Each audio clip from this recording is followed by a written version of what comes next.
მთელი ერი გადასულია ხორულ ჭამაზე შუაღამისას. ყველაზე მეტი შეკვეთა არის ღამის 10 საათის მერე. და აღარ იციან, გამდიდრდნენ ტაქსის ძღოლები, გაზულუქდნენ, იმიტომ რომ 12-ის მერე აი სად არ არის ემპათია. ხო მე თქვენ რომ ყველა ხო არ არის ესე. გამოდით ღამე და ნახეთ, ფანჯერები ხო გაქვთ, გადაიხედეთ. სავსეა საკურიერო მომსახურება. ესე იგი მთელი ქალაქი გადასულია მუცლის ამოყოროს. კარგო, მესმის რასაც ამბობ, მაგრამ ეს წვებად შიშმა იცის. როდესაც გეშინია, მეტი საკვები გჭირდება.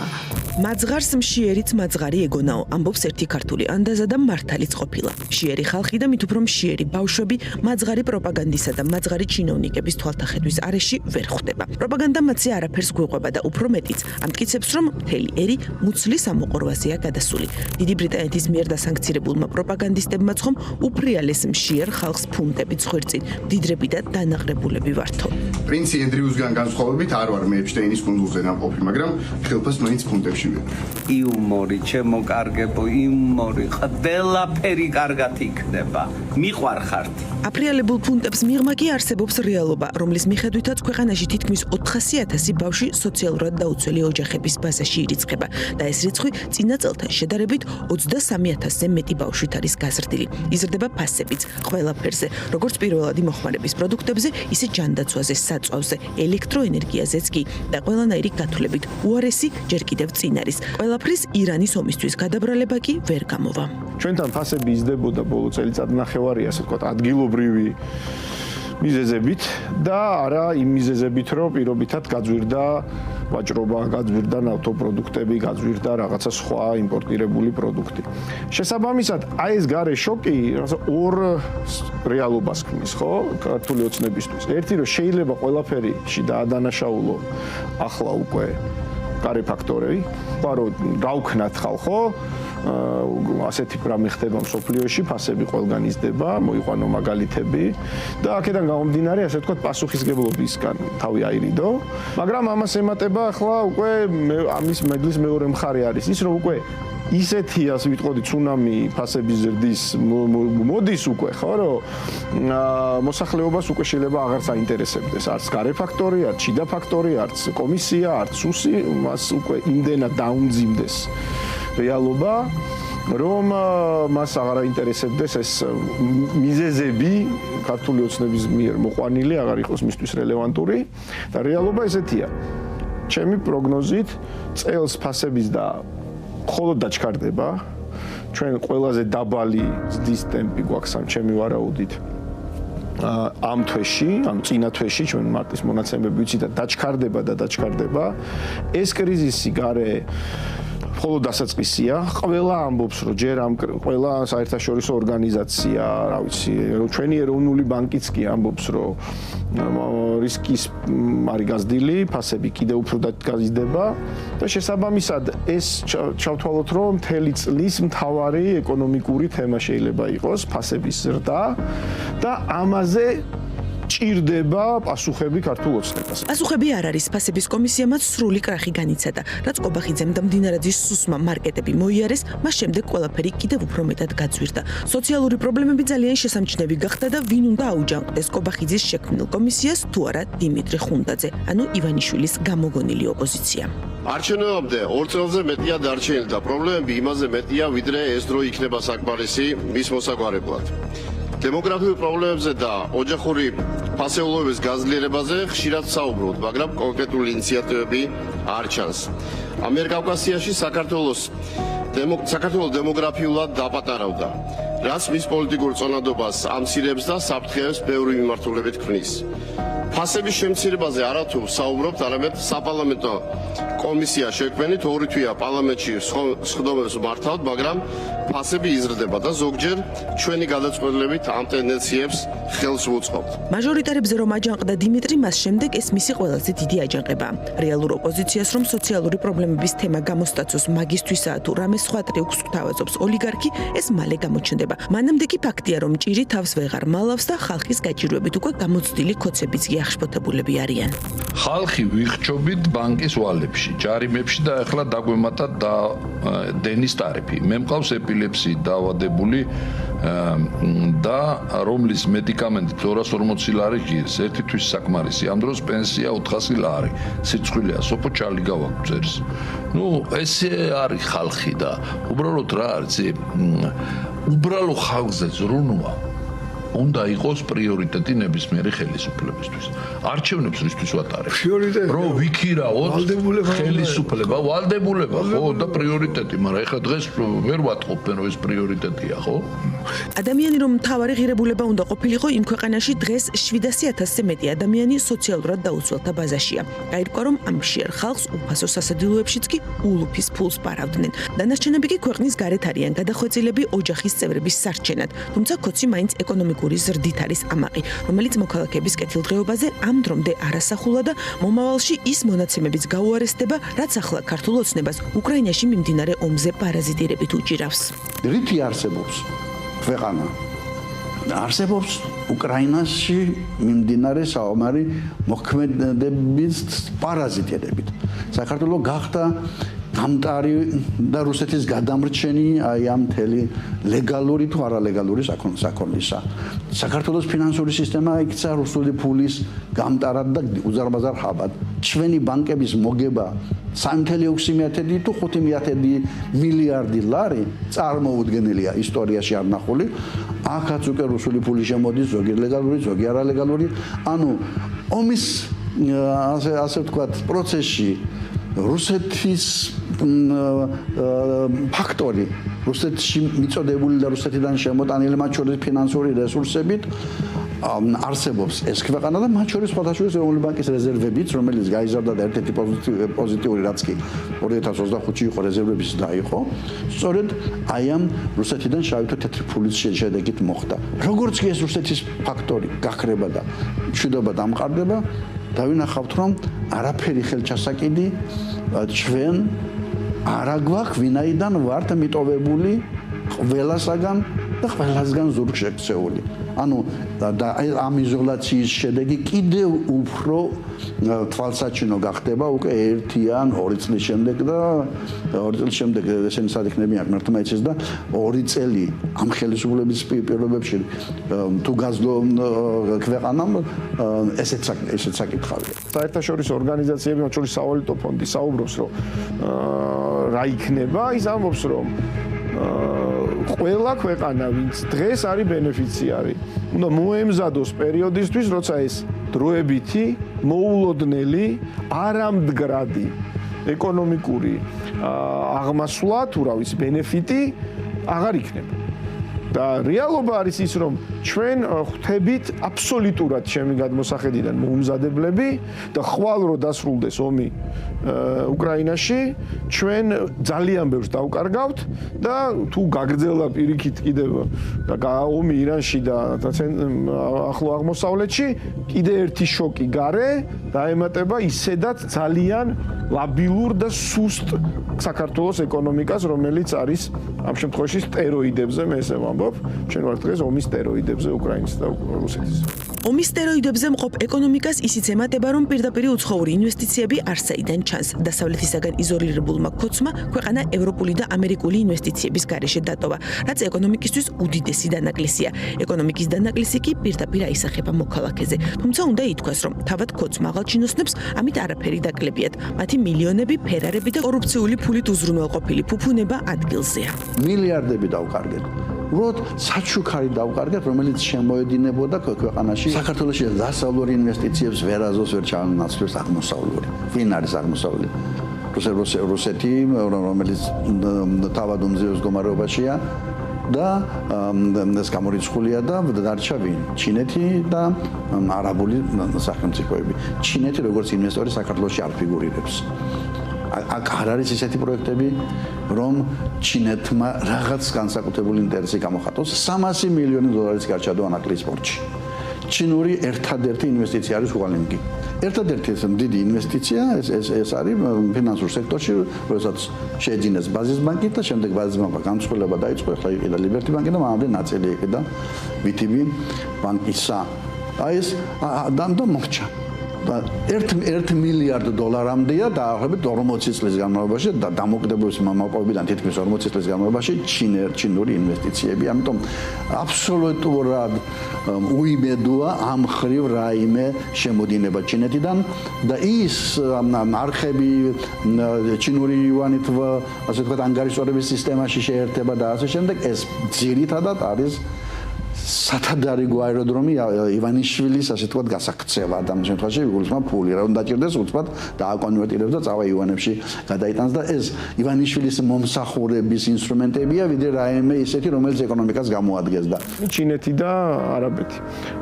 აქ მე მგონია რომ ქართულ ოცნება ჯერ ასე ვთქვათ ანუ ეს არ იყო სტრატეგია, ეს იყო რაღაცა გამოსავალი, ესე პროპაგანდისტული, როდესაც ცხადი გახდა, რომ დასავლეთთან ურთიერთობები არის ასე ვთქვათ უდაბლეს ნიშნულზე, აუცილებელი გახდა რაღაცა აუცილებლობამ გახადა საჭირო ახალი პარტნიორების ძიება და ნუ ასეთ პარტნიორებად გამოიკვეთა ძირითადად მაინც ესე ვიტყოდი ჩინეთი, საემიროები და ცენტრალური აზია და რას ვხედავთ ახლა ხო ვხედავთ იმას რომ აქაც ფაქტურად ნული პროგრესი გვაქვს.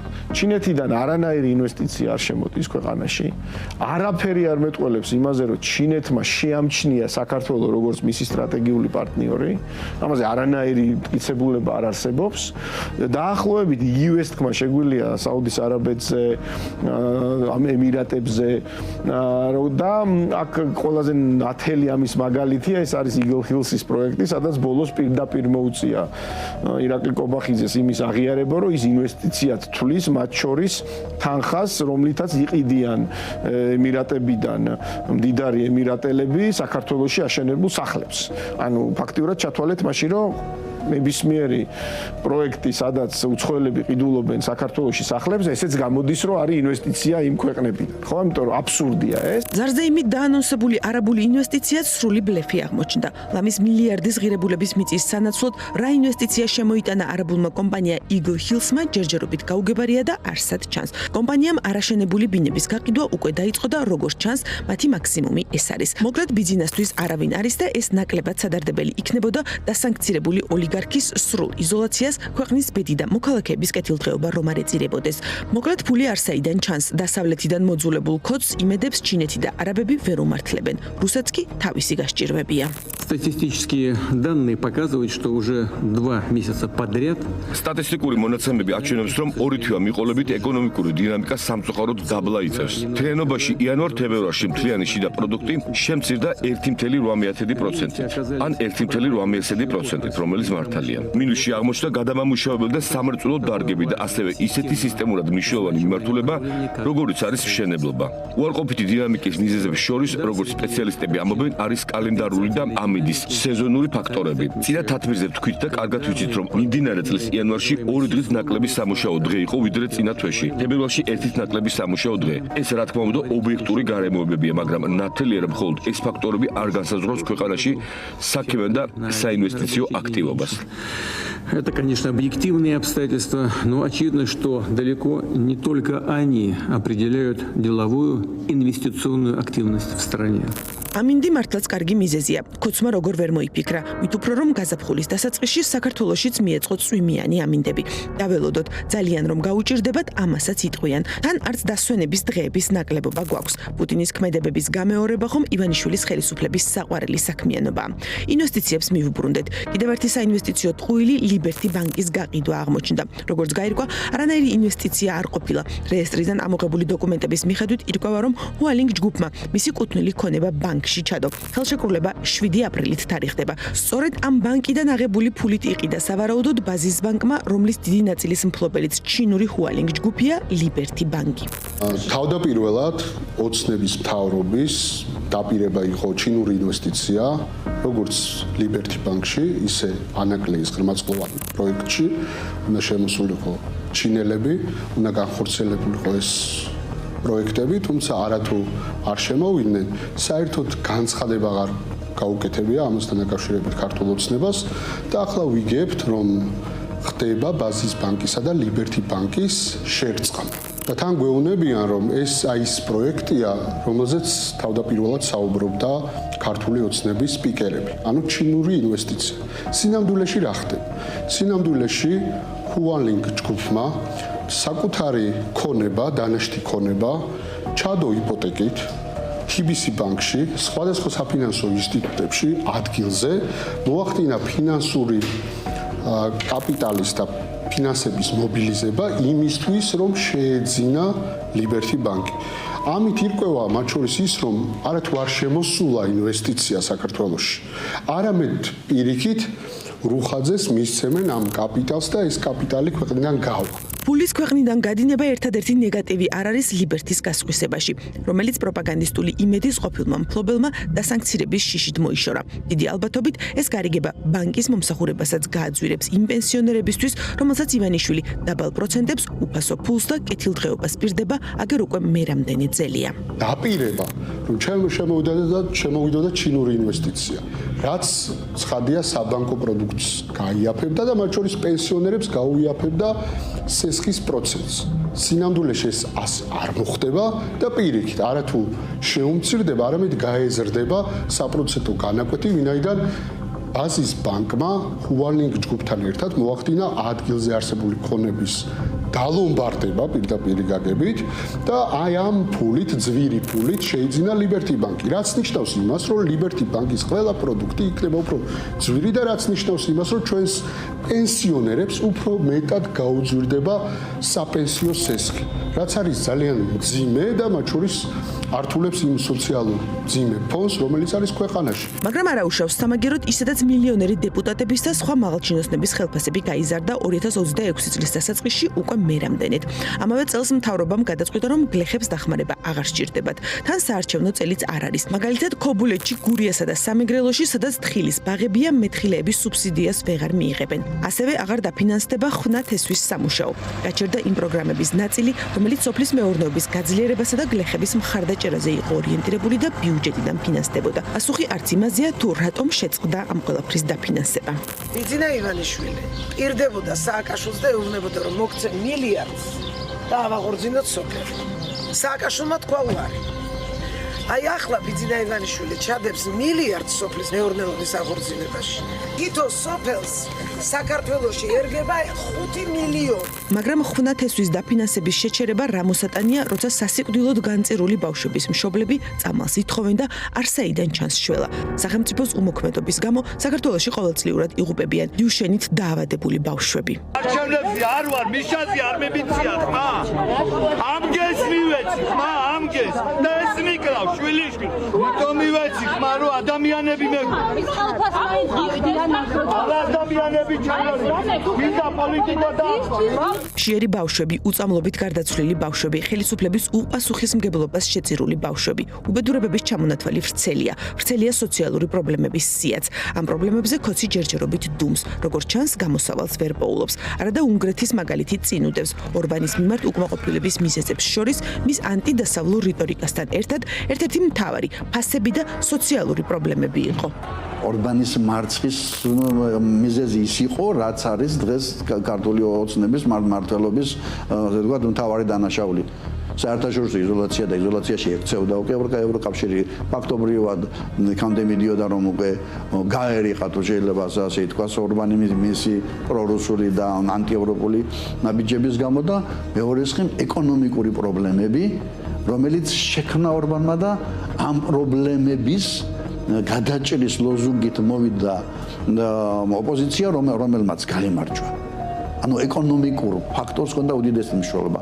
ეს ასევე განაპირობა ორბანის პრორუსულმა პოლიტიკამ და 38 მილიარდი კუთვნილი ფული გაუყენეს უნგრეთს, რომელიც სუბსიდირების სახით ერგებოდა ევროკავშირის საერთო ბიუჯეტიდან. ამიტომ სოციალურ-ეკონომიკურმა და ანტიევროპულმა პოლიტიკამ გამოიწვია ორბანის მმართველობის კრახი, რომელიც რა თქმა უნდა ძალიან მძიმე იყო, არა მხოლოდ როგორც მაგალითი რატომ დამარცხდა იგი, არამედ მძიმე იყო იმ კუთხითაც, რომ ერთადერთი მოკავშირე დაკარგა, ვისანაც ჩაესრულებოდა და რომელიც ხანდახან ან ტრამპთან, ან სადღაც საქართველოს ხელისუფლებას რაღაცა ასე თქვა სიტყვას შეაწევდა. ქართული ოცნება გაეხვია პრობლემებში, რომლის გადაჭრის ვერცერთ გზას ვერ ნახულობს, იმიტომ რომ არ აქვს რესურსი. მისი ივანიშვილის საგარეო რესურსები განადგურდა, მისი პირადი რესურსი მოსაქრთამად კი ყოფნის რაღაც ელიტას, მაგრამ ქვეყანა ფაქტობრივად და ხალხი ღარიბდება, ქვეყანა მიექანება ეკონომიკური, ასე ვთქვათ, კრიზისისაკენ. ამიტომ გამოსავალი მათ ძალიან კარგად იციან. მხოლოდ რეჟიმის შეცვლა. გამოსავალი რომ რეჟიმის შეცვლაშია, ეს კარგად იცის თავად რეჟიმმაც. ამიტომ ეპოტინება ივანიშვილი ძალაუფლებას მთელი მონდომებით და არაფერს თმობს. ეს იცის ხალხმაც. ავტორიტარული ქვეყანა, რომლის ეკონომიკაც ომის დროებით სარგებელზე დგას და არა რეალურ განვითარებაზე მდგრადი ვერ იქნება. როცა ზრდა მხოლოდ სტატისტიკური მონაცემია და არა მოქალაქის კეთილდღეობა, ადამიანებს აღარ აინტერესებთ, ვინ არის დამნაშავე, გარე ფაქტორი, ომი თუ საერთაშორისო კრიზისი. როცა მაცივარი ცარიელია, ახსნა მნიშვნელობას კარგავს და მნიშვნელობას და ძალას კარგავს პროპაგანდაც. და რამდენიც უნდა აჯერონ მაცღარმა პროპაგანდისტებმა ხალხს, რომ მუცელი აქვთ ამოყორილი, რეალობა ყველა პროპაგანდაზე უფრო ძლიერია. მთელი ერი გადასულია ხორულ ჭამაზე შუაღამისას.